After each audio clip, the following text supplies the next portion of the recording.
This podcast is made possible by the listener members of Nashville Public Radio. This is the Nash Villager Podcast.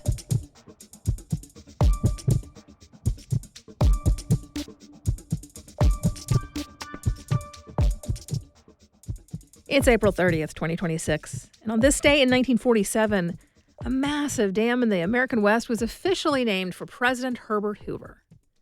Before that, it was called the Boulder Dam, but even before that, it was the Hoover Dam. Yes, the same name it ended up with. But for a while, that wasn't considered official, and it wasn't considered palatable. By the time of its final naming, the dam had been in operation for 17 years.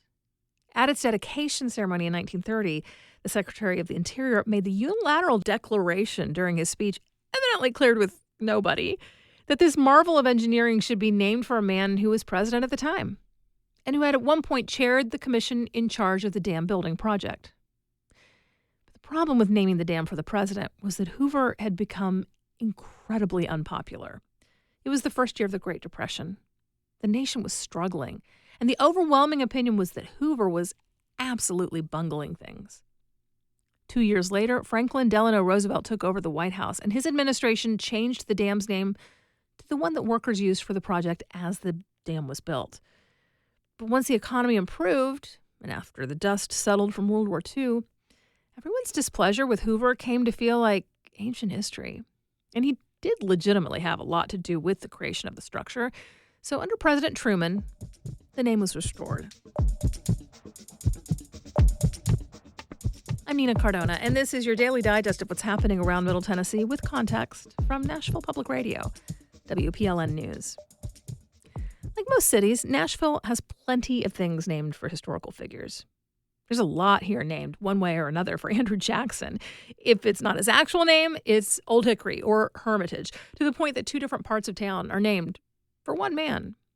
We had a story just a week or so ago about the Silent March commemorating a key moment in local civil rights history. And that ended at what is now called Diane Nash Plaza. Basically, it's the spot on the steps at the Metro Courthouse where a then young leader named Diane Nash confronted the mayor about the immorality of segregation. Portions of streets where they run through downtown are now named for John Lewis, Rosa Parks, Martin Luther King Jr., and Ronald Reagan. Now, there have been a couple of attempts in the past few years to name something here for President Donald Trump. The first was a bill filed in the state legislature in 2023 that would have stripped James Lewis's name off the downtown stretch of Fifth Avenue and instead name it President Donald Trump Boulevard. That bill was withdrawn from consideration after heavy backlash. Then last year, another bill was filed to rename Nashville International the Trump International Airport. The airport's administrators quickly calculated the cost of replacing every branded thing in the facility: signage, uniforms, decals on the shuttle buses, merch sold in the airport stores, plus all the legal fees for changing the name on every contract the airport has with vendors and airlines. The price came out to a whopping $10.3 million. The House Transportation Committee squashed that bill. For 9 years, Middle Tennessee State University attempted to change the name of one of the buildings on its campus. The ROTC building is named for a mid-state native, Confederate General Nathan Bedford Forrest. Looking strictly at his military history, Forrest has a reputation for having had an incredible mind for strategy. But there was a lot more to the man. Before the war, he built a great deal of wealth as a slave trader. The massacre of black soldiers at Fort Pillow happened on his watch. White supremacists love him for his association with the Ku Klux Klan. He may or may not have been actively involved with the hate group, but he did not turn down the honor when they named him their first Grand Wizard. In 2015, after the mass shooting of black churchgoers at Mother Emanuel AME Church in South Carolina, a lot of energy coalesced in Tennessee around the idea of getting rid of memorials to Forrest. That's the year the city of Memphis removed his statue from the park where he was buried. And that November, MTSU formed a task force to explore whether or not Forrest's name should be stripped from the ROTC building. There were town hall meetings to discuss whether a name change was the right move, or if maybe the building's name should be instead used as an opportunity to present more information about Forrest's complicated history, warts and all. After months of debate, the official conclusion was reached. The task force pointed out that Forrest had no connection to the university and that no other building was named for someone without ties to MTSU. And that meant it wasn't in compliance with rules that no longer allowed state universities to name buildings for people unrelated to the schools. They said it's important to remember history, but that there were better places to deal with the memory of General Forrest. At that time, MTSU was still governed by a state body called the Tennessee Board of Regents, and that board agreed with the task force, voted to rename the structure the Army ROTC building. But after some people were upset by Memphis taking down that statue of Forrest, the state legislature amended a law protecting historic monuments. And that law change made it incredibly difficult to change anything that could be considered a memorial. The Board of Regents didn't have the authority to rename that university building. MTSU went back and forth through the process before eventually, in 2024, deciding that the fight had cost too much money in legal fees. All for no change. So, to this day, the school's ROTC is still headquartered in Forrest Hall. In just a few minutes, a taste of the newest episode of Music Citizens. That's coming up after the newscast.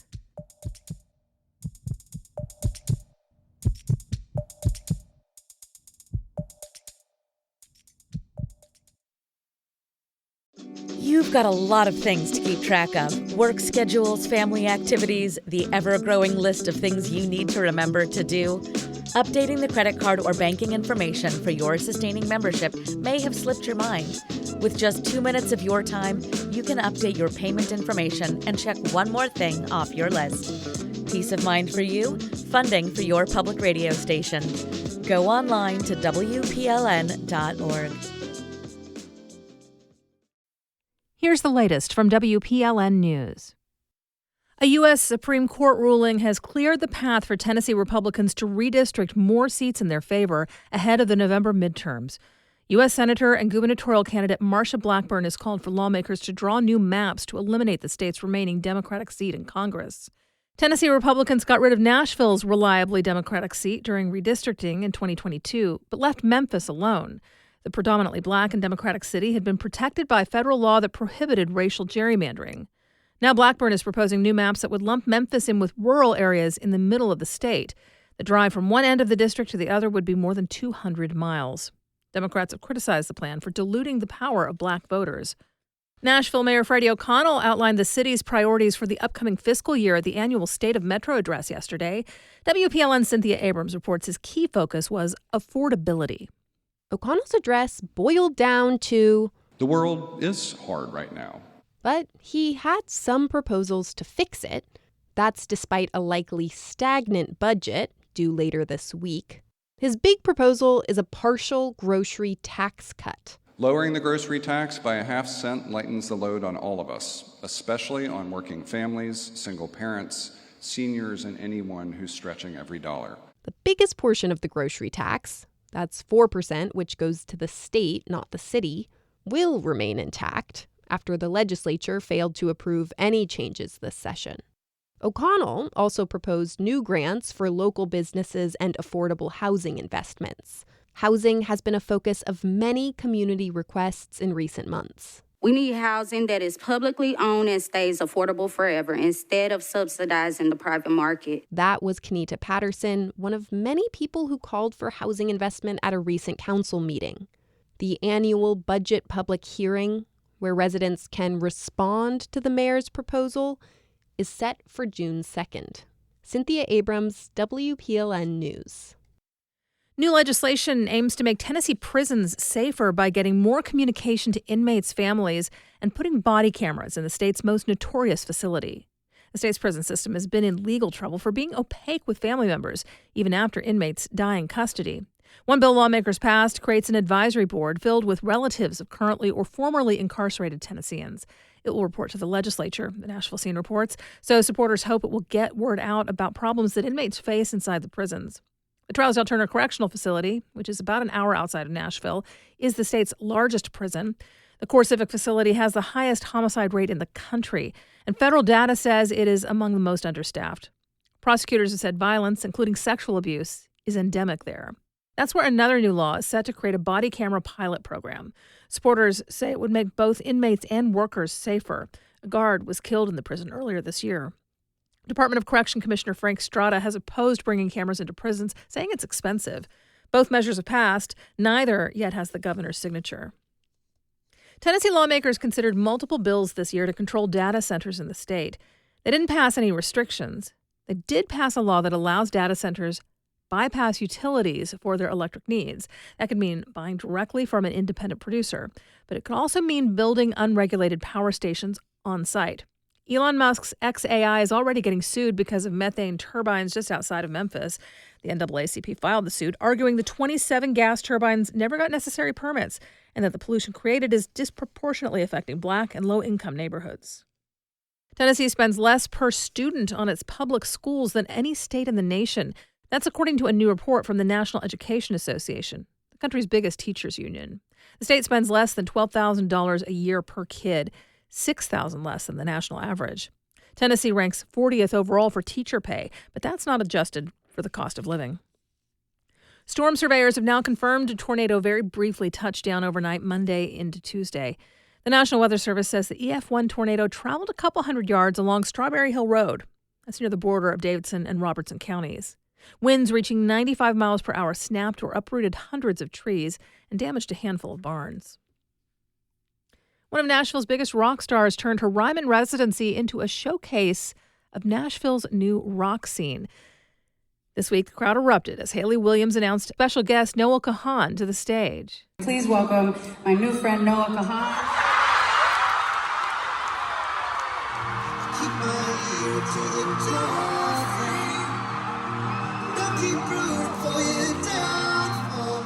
Hayley Williams is lead singer of rock band Paramore and a Franklin native.